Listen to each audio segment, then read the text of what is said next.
Praise the Lord. परमेश्वर को धन्यवाद देते हैं। आप सभी को हैप्पी गुड फ्राइडे, है ना। ये अच्छा दिन है खुदा बाप ने हमको दिया है, और ये ऐसे ही नहीं है, लेकिन परमेश्वर ने एक बहुत बड़ा बलिदान अपने जीवन का हमारे लिए दिया है, जिसके द्वारा हमारा उद्धार हो सके। अभी हमने पहला कलमा सुना पास्टर विकास के द्वारा कि हे पिता इन्हें क्षमा कर, क्योंकि ये नहीं जानते कि ये क्या कर रहे हैं। और अब हम सुनेंगे दूसरा कलमा, जो कि है लूका रचित सुसमाचार उसका 23वां अध्याय, उसका 39 से लेके 43 तक। जो कुकर्मी वहां लटकाए गए थे, उनमें से एक ने उसकी निंदा करके कहा, क्या तू मसीह नहीं तो फिर अपने आप को और हमें बचा। इस पर दूसरे ने उसे डांट कर कहा, क्या तू परमेश्वर से भी नहीं डरता? तू भी तो वही दंड पा रहा है, और हम तो न्याय अनुसार दंड पा रहे हैं, क्योंकि हम अपने कामों का ठीक फल पा रहे हैं, पर इसने कोई अनुचित काम नहीं किया। तब उसने कहा, हे यीशु, जब तू अपने राज्य में आए तो मेरी सुध ही लेना। और जो कलमा है वो है, उसने उससे कहा, मैं तुझसे सच कहता हूँ कि आज ही तू मेरे साथ स्वर्ग लोक में होगा। आप सोचिए कितनी बड़ी बात है कि आप मरने की कगार पे हैं और आपसे कोई कहे कि आज ही तू स्वर्ग लोक में होगा। और जब मैं इस बात को सोच रही थी कि सच में जब यीशु मसीह को सूली पर लटकाया गया, तो उसके इर्द गिर्द, उसके दोनों साइड 2 डाकुओं को लटकाया गया, 2 चोरों को लटकाया गया, और वो उस फल को पा रहे थे और उस दंड को सह रहे थे जो उन्होंने किया था, जो पाप उन्होंने किए थे। लेकिन यीशु मसीह निर्दोष था। मैं सोचने लगी कि 2 व्यक्ति थे, जो कि दो व्यक्ति एक भीड़ को दर्शाते हैं। जब मैं सोच रही थी भीड़ को दर्शाते हैं, हम भी एक भीड़ में ही हैं, लेकिन हम कौन सी वाली भीड़ में हैं? क्या हम उस भीड़ में हैं जो हम विश्वास कर पा रहे हैं, या क्या हम उस भीड़ में हैं जो हम उसको पहचान पा रहे हैं, या हम उस भीड़ में हैं जो मरने की कगार पे है, लेकिन फिर भी यीशु मसीह को क्या कर रहे हैं? कोस रहे हैं। वो 2 व्यक्ति थे और वो आपस में बातें कर रहे हैं। लेकिन अगर हम इसको पढ़ेंगे, मत्ती रचित सुसमाचार, कोई मेरे लिए पढ़ते? मत्ती रचित सुसमाचार उसका 27वां अध्याय, उसका 44वां पद। कोई बुलंद आवाज में जोर से पढ़े। 27वां अध्याय, उसका 44वां पद। इसी प्रकार डाकू भी जो उसके साथ क्रूस पर चढ़ाए गए थे उसकी निंदा करते थे।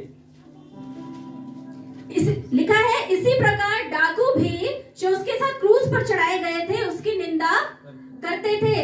पहले दोनों निंदा कर रहे थे। अगर आप यहाँ पे पढ़ेंगे, एक के विषय में नहीं लिखा है कि एक सीधा जो विश्वास करने लगा, लिखा है कि जो डाकू चढ़ाए गए थे दोनों ही यीशु मसीह की क्या कर रहे थे?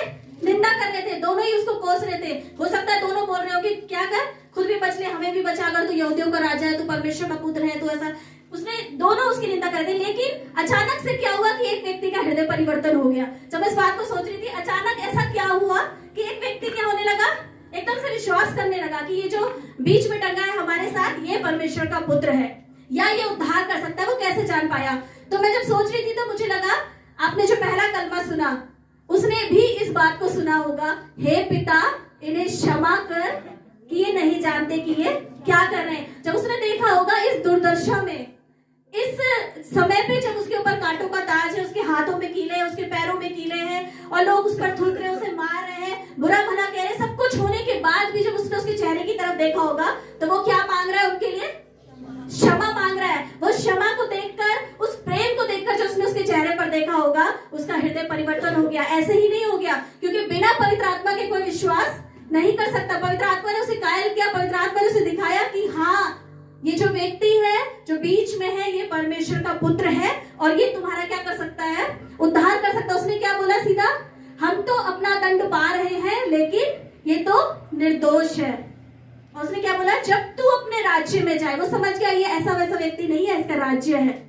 राज्य हमारा तो नहीं है ना, लेकिन परमेश्वर के पुत्र का राज्य है। वो इस बात को जान पाया। उसने कहा, जब तू अपने राज्य में जाए तो मेरी भी सुध ही लेना।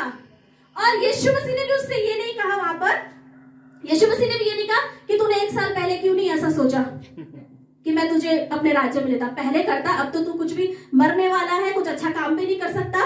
क्योंकि हम अपने कामों से धर्मी नहीं ठहराए जाते, हम विश्वास के द्वारा धर्मी ठहराए जाते हैं। यीशु मसीह ने बोला, आज ही तू मेरे साथ स्वर्ग लोक में होगा।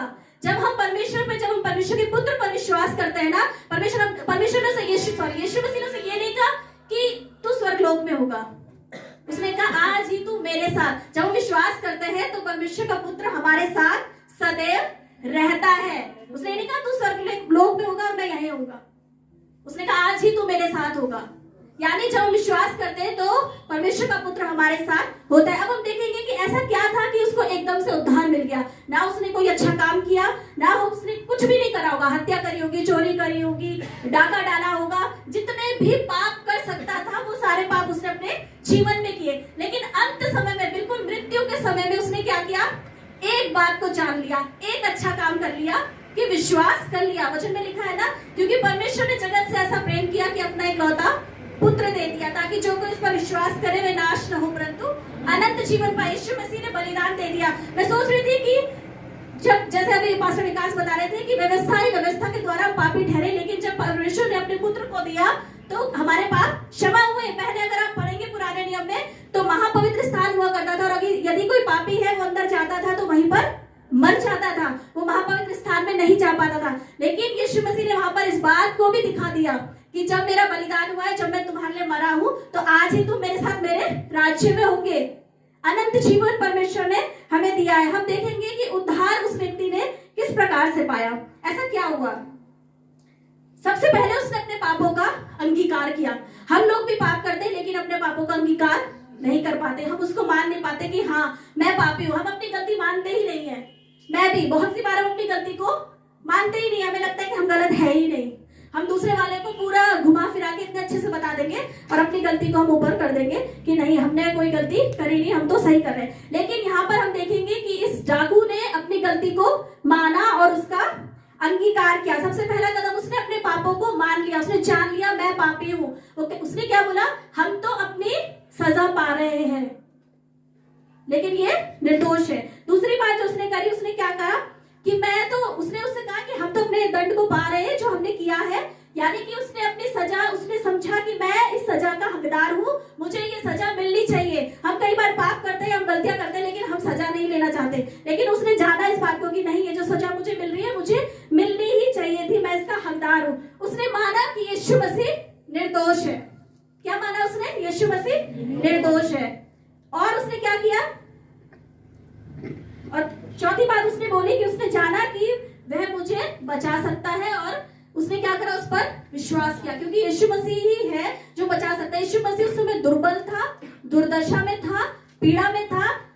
अभी एक गाना शेंकी भाई गा रहे थे, कह रहे थे कुछ, क्या लाइन थी उसमें कि गरीब, कुछ ऐसी लाइन थी ना, सारे जहां का बादशाह कितना गरीब है। मैं इस बात को सोच रही थी कि सारे जहां का बादशाह कितना गरीब है, लेकिन जब मैं इस वचन का मनन कर रही थी ना, वो जिस दुर्दशा में था, जिस परेशानी में था, जिस पीड़ा में था, और शायद लोग उसको कितना कोस रहे थे, सब कुछ कर रहे थे, लेकिन तब भी उसके पास अधिकार और सामर्थ्य है, स्वर्ग की भी और पृथ्वी की भी। वो वहां पर कह रहा है, हे पिता इन्हें क्षमा कर। वो वहां पर कह रहा है आज ही तू मेरे साथ स्वर्ग लोक पे होगा। चाहे वो कैसी भी दुर्दशा में था, तब भी वो अपने ऊपर अधिकार को रखता है क्योंकि वो परमेश्वर का पुत्र है। और उसने अपने अधिकार को वहां पर भी दिखाया कि आज ही तू मेरे साथ स्वर्ग लोक में होगा। आज आप और मैं जिस जगह पर है, अगर बहुत से लोग आज भी खुदा को उस तरीके से नहीं जान पाए हैं, तो मैं यही कहना चाहूंगी कि खुदा बाप आपको पवित्र आत्मा से भरे और हम इस बात को जाने कि नहीं, अभी भी समय हमारे पास बहुत है। वो तो मृत्यु के समय भी उसने उद्धार को पा लिया। हमारे पास भी समय है कि हम अभी से इस बात को जान पाए कि परमेश्वर का पुत्र के द्वारा विश्वास करने के द्वारा हम लोग आज भी उद्धार को पा सकते हैं। अनंत जीवन हमारे लिए है और हम इस बात का धन्यवाद करते हैं कि हम उस जीवित परमेश्वर को मानते हैं जो क्या है, अधिकार रखता है स्वर्ग पर भी और पृथ्वी पर भी। Praise the Lord.